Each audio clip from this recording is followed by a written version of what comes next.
Sodor Escapades. Percy Pulls His Weight. Percy the Green Tank Engine enjoyed working on the island of Sodor. Sir Topham had given the primary job of taking the mail. He took this job very seriously and was proud of it.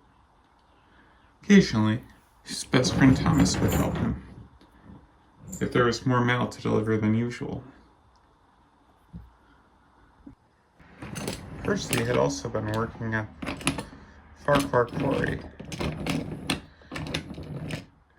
and the Little Western, where Duck and Oliver worked. Percy enjoyed being really useful and liked working on the Sodor Railway. However, the big engines would often tease him. One day, Percy came to the shed and was tired from shunting at the quarry. "I'm tired. I work all day in the quarry, and then I have to pull the mail." "Ah, little Percy, that's nothing. You can't even imagine what it's like to pull the express. I'm the most important engine, getting important passengers where they need to go." "I'm important too," Percy said. "I deliver the mail." "Not important enough to be on the main line. Only as tender engines. It'll be a long time till Sir Topham lets you pull a train on the main line." James responded.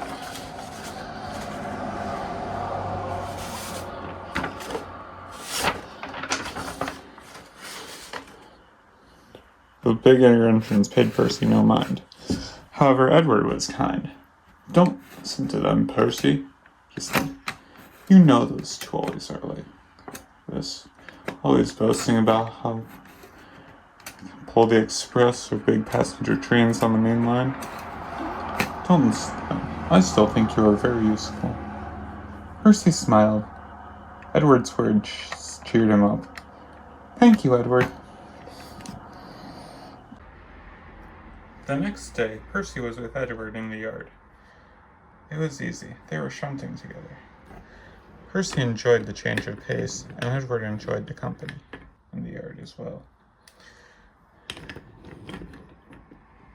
"Well, Percy," Edward said, "you're doing good. You're doing a great job. Do you think you could finish shunting those trucks? I have to get our passenger train ready," he asked. "Of course," Percy replied. He was happy to help. When Edward arrived at the station worker approached him and his driver. "There's a train stuck up the line," the station worker said. "Do you think you can help?" "Oh, bother," said Edward. "I guess we'd better do it." "Certainly," Edward's driver replied. "Let's go, boy."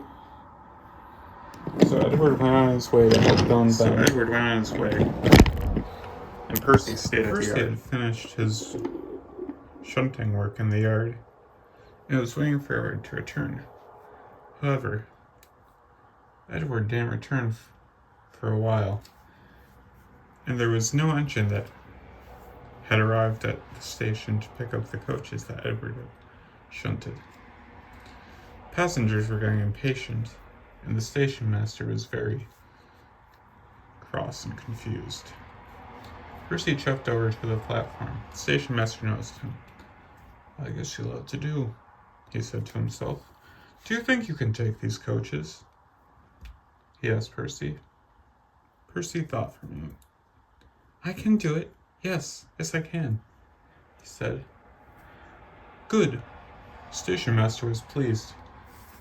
Soon, Percy was coupled up to the coaches and off on his way.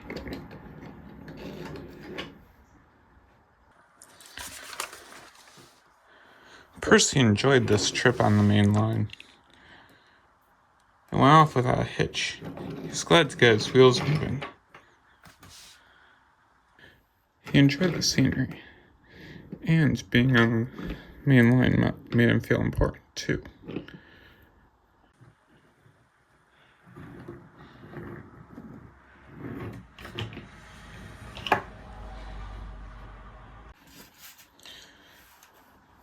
That night, to the sheds, Percy returned home. He was tired. When he got there, he saw Edward. Edward spoke to Percy. "Little Percy, I heard you took a passenger train," he said it just quietly enough for Percy to hear. "Yes, I did, Edward. It was nice." Percy was excited to tell Edward about it. "Good. I'm glad to hear there to help. I would have. But those two silly twins, Bill and Ben, were up to their usual jokes and got off the rails on their way to the harbor, causing an accident." Edward and Percy both rolled their eyes. Percy knew how much trouble the twins could be. They would often tease him when he was at the quarry. "Well, good night, Percy. Thanks again for your help today. I must say, you are a really useful engine.